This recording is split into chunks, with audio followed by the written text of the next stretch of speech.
ಆಕಿನ ನನಗೆ ಊಟ ಕೊಡ್ತಾಳ್ರಿ. ಇವು ಯಾವಾಗ ನನ್ನ ಪಾಲಿದ್ದ ಕಲ್ಲಪ್ಪ ಯಪ್ಪ ನಮಸ್ಕಾರ. ಇಲ್ಲಿಂತಿಯ ಲೋಮರಾಯ ನಿನ್ನ ಹೆಂಡ್ತಿ ನಿನಗಂತ ಹೇಳಿ ಖರ್ಜೂರದ ಹೋಳಿಗೆ ಮಾಡ್ಕೊಂಡು ಹುಡುಕಾಡಕತ್ತಾಳ. ಚಲೋ ಹೇಳಿದ್ರಪ್ಪ ನೀವು. ತಂಗುಡು ರೊಟ್ಟಿ ದೋಸೆ ಹೊಳ್ಳಕ್ಕೆ ಇನ್ನು ಖರ್ಜೂರು ಹೋಳಿಗೆ ಕೊಡ್ತಿದ್ದಾಳ ನಮಗ. ಗಂಟಪ್ಪ ಎಲ್ಲಪ್ಪ ಯಪ್ಪ ಏನ್ ನಿನ್ ಗಂಟಿನ ಸುದ್ದಿ ಇಡೀ ಧಾರವಾಡ ಜಿಲ್ಲೆಗೆ ಆಗ್ತೈತಪ್ಪ. ಎಲ್ಲಿ ನೋಡಿದ್ರು ಬರೇ ನಿನ್ ಗಂಟಿನ ಸುದ್ದಿನ. ಆ ಗಂಟು ಬೆಚ್ಚಬೇಕು, ನೀನು ಗಂಡ ಹಿಂದಿನ ಒಂದು ಮಾಡ್ಬೇಕಂತ ಹೇಳಿ ಊರಾಗ ಹಿರಿಯರು ಇದ ಸುದ್ದಿನ ಮಾತಾಡಕತ್ತಾರ. ಬಾ ಉಂಬ ಯಪ್ಪ ಅದು ಗಂಟು ಹೇಳ್ಬೇಕಂದ್ರ ಗಂಟು ಆಟ ಆಡ್ಲಿಕ್ಕೆ ಬರ್ತಾರ ದಾರ್ಯಾಗ ಹೇ ಹಿರಿಯ ಎಷ್ಟು ಹುಡುಕ್ಯಾಡ್ಬೇಕ ನಿನ್ನ ಹುಡುಕ್ಯಾಡೋದ್ರ ಜಾಗ ಒಂದು ಉಳ್ದಿಲ್ಲ ನೋಡು. ದಾವಲ್ ಸಾಬನ್ ದರ್ಗಾಕ್ ಹೋಗಿ ಹುಡುಕ್ಯಾಡ್ಕೊಂಡು ಬಂದೆ. ಗೊಡ್ಡ ಹತ್ತಿಳದ್ರೊಳಗ ರಗಡ ಆತ ಮರ. ಯವ್ವ ಬನ್ನಿ ಹಂಕಾಳ್ಯವ್ವ ಇನ್ನು ಬುದ್ಧಿ ನನಗೆ ಗೊತ್ತಿಲ್ಲ ನಾವ. ನೀ ಹುಡುಕಾಡಕತ್ತಿದ್ದು ನಿನ್ನ ಗಂಡನಲ್ಲ, ಅವನ ಬಗಲಾಗಿರೋ ಗಂಟ. ಬರೀ ಹೇಳಿದ್ರಿ ನೋಡ್ರಿ ಸ್ವಾಮಿಗಳ. ನಮ್ಮ ಅತ್ತಿಗೆ ಮನೆ ಬಿಟ್ಟೋದ ಮಗನ್ ಚಿಂತಿಲ್ಲ, ಗಂಟನ್ ಚಿಂತಿಲ್ಲ, ಬರೀ ಆ ಗಂಟಿ ಚಿಂತೆಗಿರ್ತಾವ ನೋಡ್ರಿ ಈಕಿ. ಮತ್ತ ಇವನ್ ಎಷ್ಟು ಆಟ ಇರ್ಬೇಕು ನೋಡು. ನನ್ನ ತವ್ರ ಮನೆಯವರು ಇವನ್ ಮನ್ಯಾಗ ಪೋದಕೈತೆ ಅಂತ ಹೇಳಿ ನೋಡಿ ನಾನು ಇವ್ ಮದುವೆ ಮಾಡಿ ಕೊಟ್ರ ಅಂತ. ಆ ಬದುಕೆಲ್ಲ ರಾತ್ರಿ ಒಪ್ಕೊಂಡು ಬಗಲಾಗ ಕಟ್ಕೊಂಡು ಗಂಟು ಕೊಟ್ಕೊಂಡು ಅಡ್ಡಾಡಕತ್ತೇ ನೀವ ಗಿಡ್ಡಯ್ಯನವ್ರ ಬರ್ರಿ ಇಲ್ಲಿ ನೋಡ್ರಿ.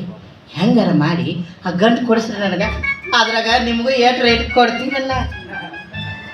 ಯವ್ವ ಮಂತ್ರಕ್ಕೆ ಮಾನ್ಕಾಯಿ ಒದರಂಗಿಲ್ಲ. ಹೆಂಡತಿ ಅದಕ್ಕೆ ಗಂಡನ ಜೋಡಿ ತೆಗ್ಗಿ ಬಗ್ಗೆ ನೋಡುದು ಅವನ್ ಪ್ರೀತಿ ಗಳಿಸ್ಕೋಬೇಕು. ಅಲ್ಲ ಆ ಗಂಟ ನಿಮಗ್ ಕೊಳ್ಳಾರ್ದ ಬೇರೆ ಯಾರಿಗಾರ ಕೊಡ್ತಾನ ನಾವು. ಗಿಡ್ಡಯ್ಯನವ್ರ ನಮ್ಮ ಮಾವನ ಚಾಳಿ ನಿಮಗಿನ ಗೊತ್ತಿಲ್ಲ. ನಮ್ಮ ಅತ್ತೆ ಒಂದು ಕಾಲ್ ಮುರ್ತಾಳಂತೇಳಿ ಇಲ್ಲಿಗೆ ಅದನ್ನ ನಾವು ಹೊಸ್ತಾಗ ನಡೆಯಕ್ ಬಂದಾಗ ನೋಡ್ಬೇಕ್ರಿ ಅವ್ನು ಊರು ಹುಡುಗಿನ ನಿಂತ ನೀರ್ ಕುಡಿತಿದ್ದಿಲ್ಲ, ಕುಂತು ಕೂಳ್ ತಿಂತಿದ್ದಿಲ್ಲ ನೋಡ್ರಿ. ಹಿಂಗ ಹೂ ಅನಿಸ್ತಾರಪ್ಪ ದಿನ ನನಗೆ ಎರಡು ಇವು.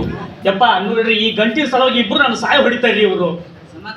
ಸಮಾಧಾನ ತಗೋ ನಾದಿನಲ್ಲ ನಾನು ದೋಸ ಮಾಡ್ಸಕ್ಕ ಹೇಳ್ರಿ ಅಪ್ಪ. ಏ ಕಳವ ನೋಡವ್ವ, ನಿನ್ನ ಗಂಡನ ಬಗಲಾಗಿನ ಗಂಡ ಕೊಡ್ತಾ ಜವಾಬ್ದಾರಿ ನಂದು. ನೀವು ಹಿಂಗ ಹಾದಿ ಮ್ಯಾಗ ಗುಜಾಡಕತ್ತೀರಂದ್ರ ಊರಾಗ ನಿಮ್ಮ ಬಗ್ಗೆ ಮಂದಿ ಏನ್ ತಿಳ್ಕೊಳಕಿಲ್ಲ ನೋಡ್ರಲ್ಲೇ. ಗಣಂಗಟ್ನವರು ಮರಿದೇವ್ರು ಈ ಕಡೆ ಬರಾಕತ್ತಾರ. ಅವ್ರು ಮುಂದೆ ಗುದ್ದಾಡಕತ್ತಿದ್ರಂದ್ರ ಅವ್ರು ನಿಮ್ಮ ಬಗ್ಗೆ ಏನ್ ತಿಳ್ಕೊಳಕಿಲ್ಲ. ಆ ಗಂಟ ಕೊಡ್ಸೋ ಜವಾಬ್ದಾರಿ ನಂದು. ನೀ ಸುಮ್ಮನೆ ಮನೆಗೆ ಹೋಗ್ಬರ್ರಿ. ಈಗ ಅವ್ರು ಬರಾಕತ್ತಾರ ಅಂತೇಳಿ ನಾವು ಸುಮ್ಮನೆ ಅಂತೀವಿ. ಇಲ್ಲಾಂದ್ರೆ ಇವತ್ತಿಲ್ಲ ನೋಡಿ ಆ ಗಂಟು ಕಸ್ಕೊಂಡ ಇಲ್ಲ ನೋಡಿ ಇವನು ಕೂಡ ಕುಸ್ತಿ ಹಿಡಿದಾರ. ಗಂಟು ಕಸ್ಕೊಂಡು ಕಿತ್ತಾರ. ಈ ದಾರೆ ಕುಸ್ತಿ ಆಡ್ತೇನೆ ಮನೆಗೆ ಆಡೋದಂತಡಿ ಯಾರು ಇರಂಗಿಲ್ಲ. ಇಲ್ಲ ಅವ್ರು ಬರೋವತ್ತಾಯ್ತು. ಇದರ ಮುಂದೆ ಜಗಳ ಆಡಬಾರ್ದು. ಬಾ ಹೆಂಗ ಮನೆಗ್ ಬರ್ಲಿ. ಆ ಗಂಟೆ ಎಲ್ಲಿ ತಗೋಬೇಕಂತ ನನಗೆ ಗೊತ್ತೈತಿ. ನಡ್ರಿ ಹಿಂಗ ರೋಡ್ ಆಟ ಆಡ್ತೀಯ ಮನೆಗೆ ಬರ್ತೀಯ ನೋಡು. ಬಾ ನೀನು ಮನೆಗೆ ಐತಿ.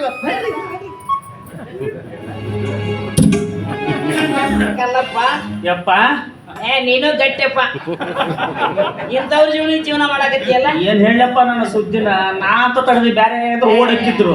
ಯಪ್ಪ ನೀವ್ ಒದಗಟ್ಟು ಸುಮ್ಮನೆ ಬಿಟ್ಟಿಲ್ಲ ಅಂತ ಹಾಕಿನ್ನ ನೀವಂತ ತಪ್ಪತ್ರಪ್ಪ. ಏನು ಇಬ್ರು ಕೂಡ ನನಗ ಚಲೋ ಮಾಡ. ಅದಕ್ಕ ನಿನ್ನ ಮಗ ನಿನ್ನ ಮನೆ ಬಿಟ್ಟು ಏನಂತ ಕಾಣುತ್ತ. ಯಪ್ಪ ಹೋದ ಮಗ ಶಿವಯೋಗಿ ಕೃಪೆ ಅಂತ ಮತ್ತೆ ಸಿಕ್ಕಾನ್ರಿ. ಯಪ್ಪ ಹ್ಞೂನ್ರಿ. ಎಲ್ಲದಾನು ಯಪ್ಪ ನಿಮ್ ಜೊತೆಗಿರ್ತಾನಲ್ಲ ಉದ್ದಯ್ಯ ಅಂತ ಹುಡುಗ, ಅವನ ನನ್ನ ಮಗ ರೀ. ಆ ಉದ್ದಯ್ಯ ನಿನ್ನ ಮಗನ? ಅವನ ಹೆಸರು ಉದ್ದಯ್ಯ ಅಲ್ರಿ, ಮತ್ತ ಹಂಡ್ ಭೀಮ್ರಿ. ದೇಶದ ಕೂಡ ನಿಮ್ಮ ಮಂತ್ಯಂದ ಹೆಸರು ಕುಂಟ ಕಲ್ಲಪ್ಪ, ಕುಡುಗಲ್ ಕಾಳವ್ವ, ಗಂಡ ಶಾಂತವ್ವ, ಇವರೇ ಹಂಡ ಭೀಮ. ಹೌದ್ರಿ. ಅಡ್ಡಿ ಇಲ್ಲಪ್ಪ. ಇವೆಲ್ಲ ಮಂದಿ ಕೊಟ್ಟು ಬಿಡದವಳಿ ಅಪ್ಪ ಇವು. ಯಪ್ಪ ಅವನ ನಿಮ್ ಕೂಡ ನೋಡಿದಾಗ ಅವ ನನ್ನ ಮಗ ಅಂತ ಖಾತ್ರಿ ಆತ್ರಿ. ಈ ಗಂಟಿನ ಕೂಡ ಅವನು ಗುಟ್ಟು ರಟ್ಟು ಮಾರುವಾದಂತ ಸುಮ್ಮದಿನ್ರಿ. ಆ ಮಗ್ಗೇನಾರ ಗೊತ್ತಾಗ್ತಿದ್ರ ಸುದ್ದಿ ಅವನು ಈ ಗಂಟಿ ಬಿಡವ್ರವ. ಏನು ಸಿಕ್ಕೊಂಡ್ಬಿಟ್ಟಿನ್ರಪ್ಪ ನಾನು. ಏನ್ ಹೇಳಿ ನನ್ನ ಬಜಿದಿನ ಸಮಾಧಾನ ತಗೋ. ನೋಡು ಒಂದ್ ಕೆಲಸ ಮಾಡ. ಏನಪ್ಪ? ನಾನು ಒಂದು ಉಪಾಯ ಮಾಡ್ತೀನಿ. ಹ್ಞೂನ್ರಿ. ನಾ ಹೇಳ್ದಂಗೆ ಕೇಳಿದ್ರ ನಿಂಗೆ ಒಳ್ಳೇದಾಗುತ್ತ. ಆದ್ರಪ್ಪ ವೇಷ ಬದಲಿ ಮಾಡ್ಕೊಂಡು ನಿನ್ ಮಗನ್ ನಿನ್ ಮನೆಗೆ ಕರ್ಕೊಂಡ್ ಬರ್ತೀನಿ. ಏನ್ ಸಮಾಧಾನದಿದ್ರು ಯಾಕೆ ತಲೆ ಕಳ್ಸ್ಕೊಂತೀನಿ. ಯಪ್ಪ ಹಸಿವಿ ಗಣಗೌಡರು ಮರಿದೇವ್ರು ಈ ಕಡೆ ಬನಕತ್ತಾರಿಪ್ಪ. ಹೌದು ಹೌದು.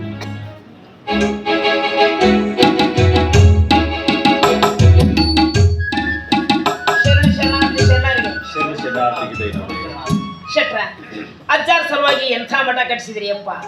ನಿಮ್ಮ ಮನೆ ಪಕ್ಕ ಜಾಗದಾಗ ಅದು ನಡುವರಾಗ ಗವಿ ಮಠ ಕಟ್ಸಿದ್ರಿ. ನಿಮ್ಮ ಸೇವೆ ಬಹಳ ದೊಡ್ಡದ್ರಿ ಶೆಟ್ರ, ಬಹಳ ದೊಡ್ಡದು. ಮಠ ಕಟ್ಟುವ ನಮ್ಮ ಇಚ್ಛೆಗೆ ಗುರುಗಳು ಮೊದಲು ಒಪ್ಪಿಗೆ ಕೊಡಲಿಲ್ಲ. ಗುರುಗಳ ಅನುಷ್ಠಾನಕ್ಕೆ ಜಪತಪಾದಿಗಳಿಗೊಂದು ಮಠ ಬೇಕೇ ಬೇಕೆಂದು ಹಠ ಹಿಡಿದು ಮಠ ಕಟ್ಟಿಸಿದೆ. ಪೂಜ್ಯರು ಅಷ್ಟೇ ಗಮನ. ಇತ್ತಿತ್ತಲಾಗಿ ಅವರು ಆಶು ಕವಿಗಳಂತೆ